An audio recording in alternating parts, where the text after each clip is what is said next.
Olá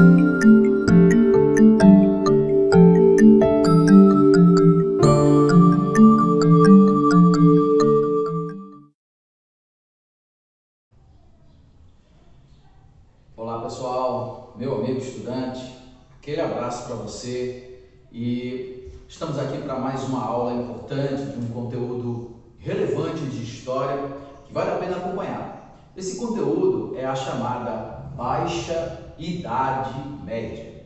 Relembrando, para a gente fazer o encadeamento geral, a Idade Média, o período medieval, é uma fase da história do Ocidente que se estende ali do século V, basicamente segunda metade do século V em diante, até o século XV. Então a gente pode afirmar, trata-se na verdade de um período extenso, período de longa duração, são 1000 anos, arredondando. Não dá bem 1000 porque vai de 476 com a queda do Império Romano do Ocidente até 1453 com a queda e a desintegração do chamado Império Romano do Oriente, Constantinopla, né? Então, um pouco menos de 1000 anos, mas a gente arredonda para 1000, percebemos que é um período de longa duração e, evidentemente, os historiadores, para o melhor acompanhamento, uma melhor assimilação desse conteúdo e de tudo que aconteceu nesse período, os historiadores dividem essa etapa em duas fases. A chamada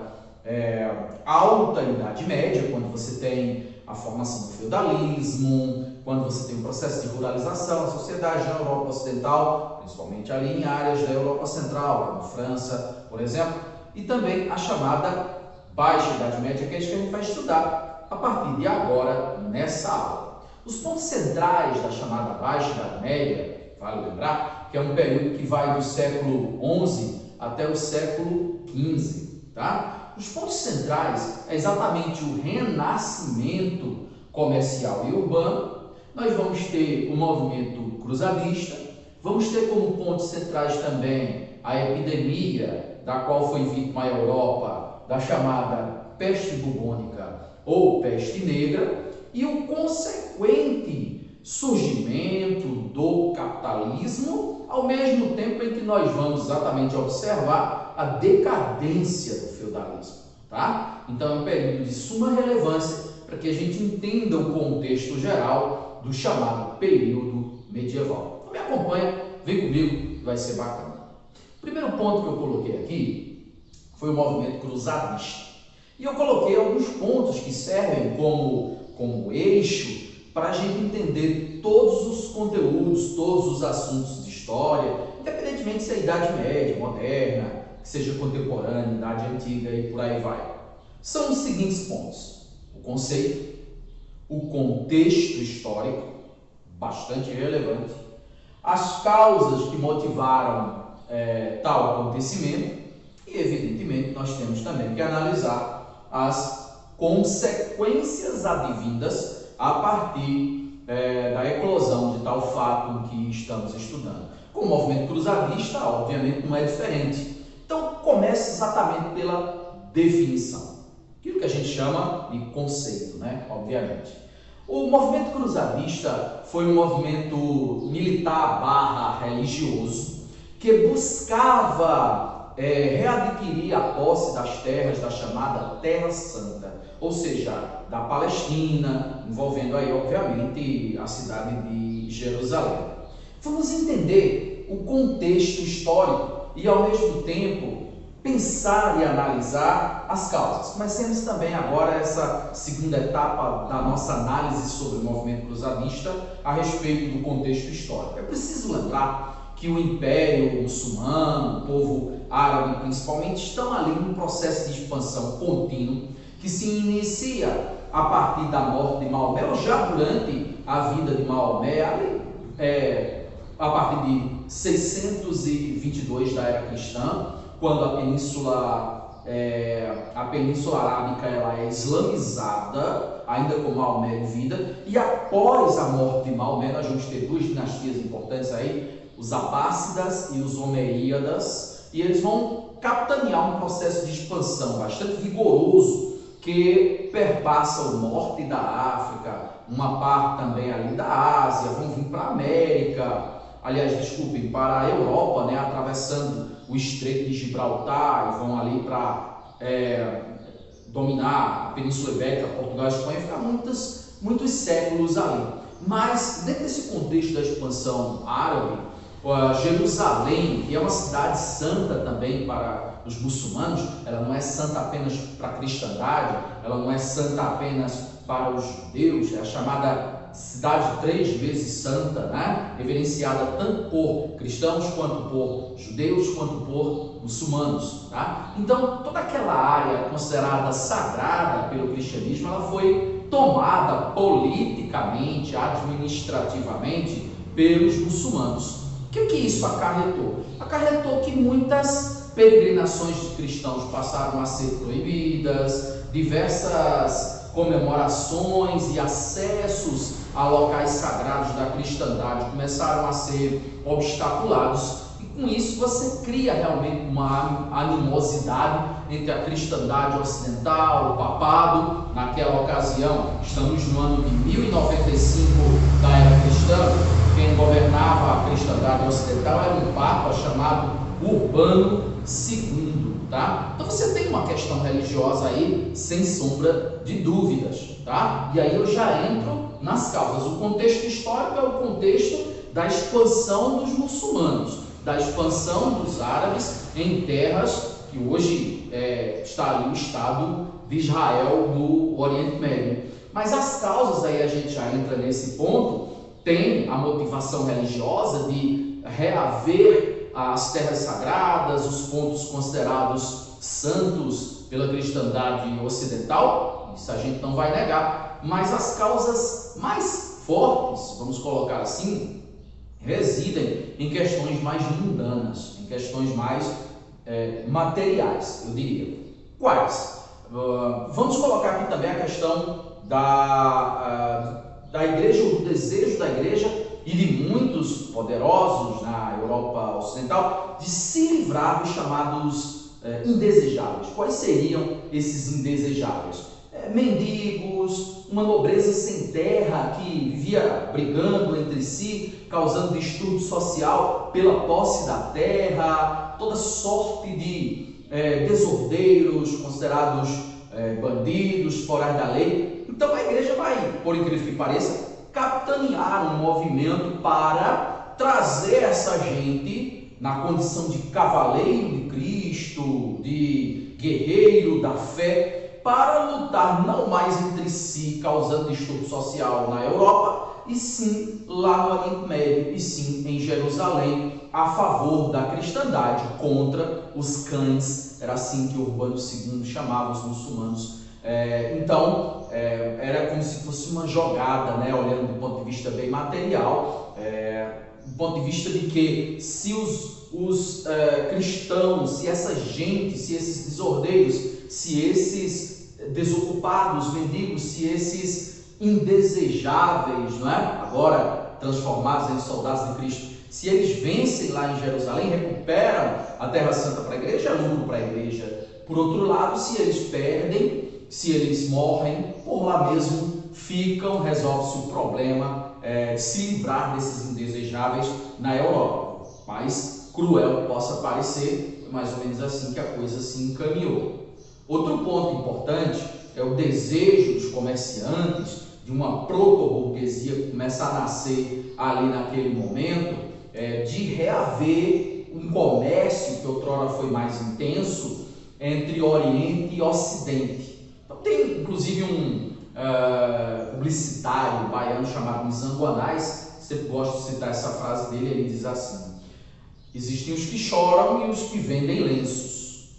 Eu vendo lenços, diz Nizango Anais. Então, se numa guerra vai morrer gente, se numa guerra vai haver sofrimento e dor pelo lado de alguns, por outro lado eu vou achar uma forma de ganhar dinheiro em cima disso. Então, muita gente interessada em levar mercadoria para o Oriente, trazer mercadoria do Oriente para o Ocidente, intensificar essa relação mercantil, e é isso, inclusive, que vai ser o ponto central desse aspecto aqui que nós levantamos, as consequências. Exatamente a abertura do mar Mediterrâneo, ou reabertura do mar Mediterrâneo, frente ao comércio Oriente, Ocidente, Ásia, Europa. Tá? Então isso é muito importante. Resumindo, o movimento que a gente chama de cruzadista, tem até um filme legal chamado Cruzada, filme de 2005, se eu não estou enganado, com Orlando Bloom, muito interessante, você encontra por aí em várias plataformas digitais, e narra um pouquinho, foram 8 cruzadas organizadas pela igreja, uma eu acho vitoriosa, o restante todas do ponto de vista militar com vitória dos muçulmanos, ou seja, do ponto de vista logístico, militar, né, bélico, o movimento cruzadista não foi exitoso. Mas do ponto de vista comercial, dos interesses da burguesia e dos interesses mercantis, sim, o movimento cruzadista foi um sucesso, porque promoveu essa reabertura do mar Mediterrâneo para o comércio Ásia-Europa. Tá legal? Bom, crucial para a gente entender a Baixa Idade Média, o movimento cruzadista, e em consequência disso, eu falava do comércio via mar Mediterrâneo, nós vamos ter também um renascimento comercial. As cidades, via de regra, durante a Alta Idade Média, elas não foram totalmente abandonadas, elas foram esvaziadas, né? Essa aqui é a realidade. Assim como o dinheiro não sumiu totalmente, mas ficou bastante em desuso, era uma economia muito agrária, de subsistência.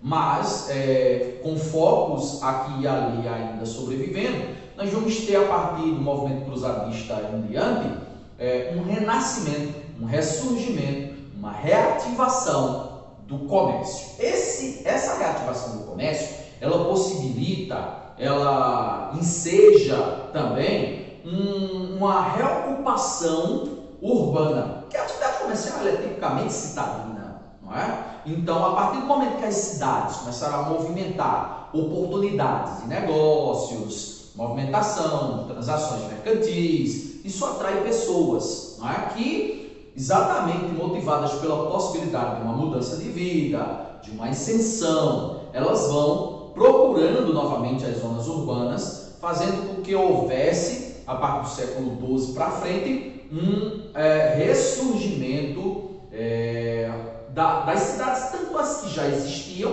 quanto o surgimento de outras, a partir das chamadas feiras medievais que aconteciam nas regiões de Flandres e Champagne, entre a França atual e os chamados Países Baixos, Bélgica e Holanda.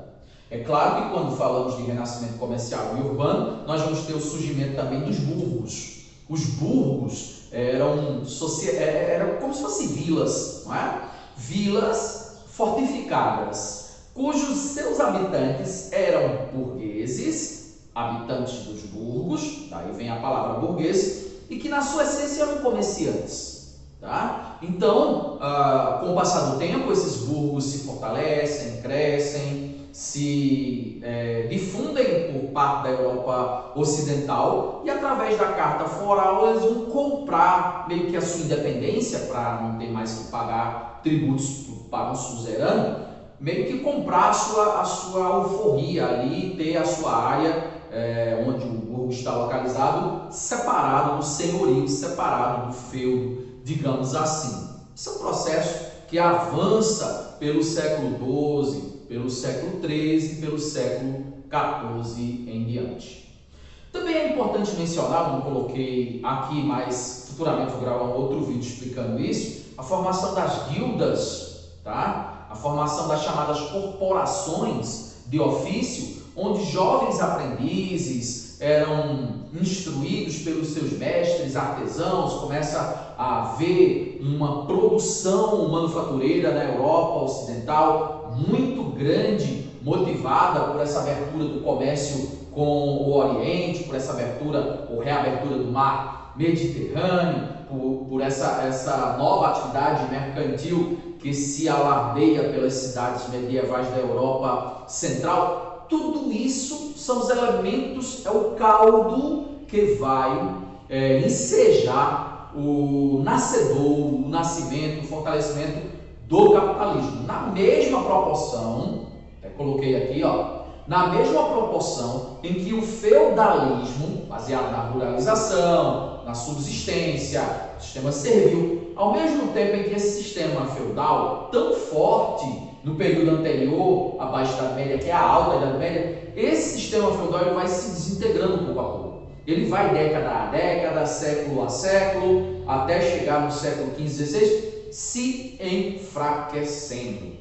No tocante a esse enfraquecimento, antes de falar da peste negra, nós, para pegarmos aí esse ensejo, esse caminho que eu comecei a traçar, nós vamos ter uma união, tá, entre os monarcas. A figura do rei nunca deixou de existir na Idade Média, mas era uma figura decorativa, tá? O poder estava nas mãos de quem tinha as terras. E quem tinha as terras eram os suzeranos, nobres, senhores feudais e a igreja. Mas esse monarca, fortalecido com o movimento cruzadista, alguns deles heróis das batalhas épicas contra os muçulmanos, é o caso do rei Frederico Barba Ruiva, Ricardo Coração do Leão, lá da Inglaterra.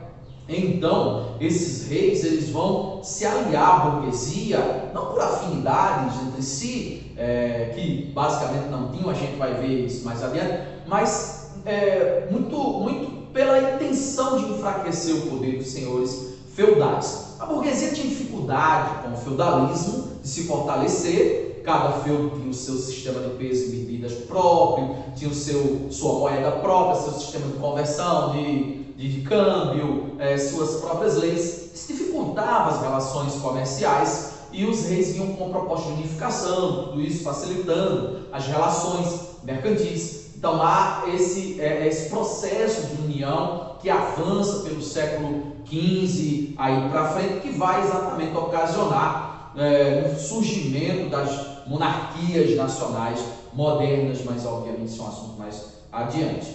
Dentro do contexto das revoltas camponesas, podemos citar, são poucas, que aconteceram, porque o sistema é extremamente cruel, fazendo com que a ideologia parecesse ser extremamente rígida, como um querer de Deus. Se você era servo porque Deus tinha determinado assim. Da mesma forma um clérigo, da mesma forma um nobre, isso não poderia ser mudado, dada a incapacidade do ser humano de lutar contra Deus ou contra o querer divino. Por isso a gente tem, com essa ideologia tão forte, poucas revoltas camponesas na Idade Média. Podemos citar aqui a revolta Jaqueris na França, uma ou outra mais, e fica por aí. Via de regra, a classe dominante, a elite, durante o período medieval, dominou com mão de força e com total poder durante esses 1000 anos.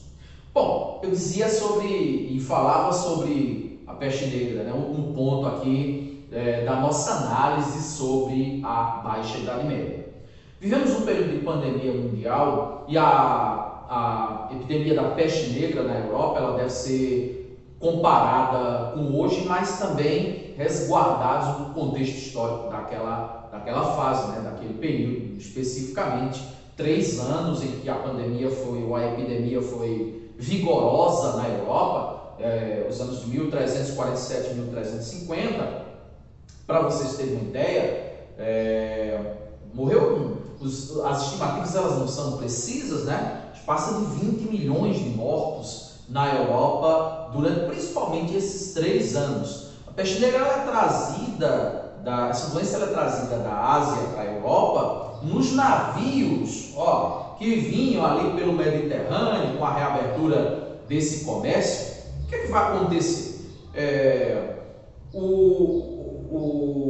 A pulga que picava o ser humano e transmitia essa doença usava como hospedeiro o rato. Então, quanto maior a imundície, quanto maior a falta de higiene, as condições propícias para a proliferação de roedores, então você tinha uma incidência maior. A Europa não era, no período medieval, um centro de excelência da higiene, Pra vocês terem uma ideia, não existiam praticamente latrinas, todo o material dos dejetos humanos eram basicamente despejados nas ruas, assim, a céu aberto. Quem fazia basicamente a limpeza dessas ruas dos dejetos humanos eram animais domésticos, como porcos, galinhas, que eram muitas vezes criados soltos. Então, dentro desse contexto, a proliferação da peste negra foi muito veloz, desencadeando, os sintomas eram basicamente a febre, o surgimento pelo corpo de pústulas, feridas, bubões, como eles chamavam, daí a associação do nome peste bubônica. Peste, lembrando, é uma calamidade,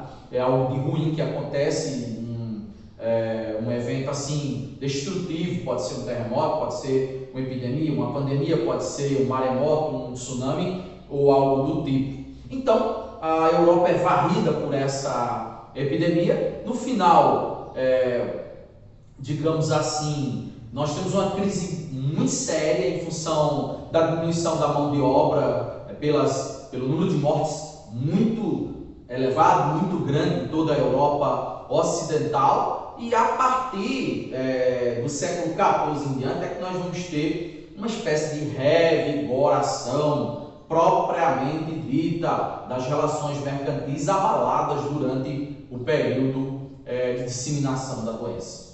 Então é isso que eu tinha para explicar hoje, tópicos centrais, pontos fundamentais sobre esse assunto. A leitura é indispensável, não é? A resolução de questões faz parte também do processo de aquisição de conhecimento, e em breve eu volto para mais explicações sobre esses e outros assuntos. Valeu!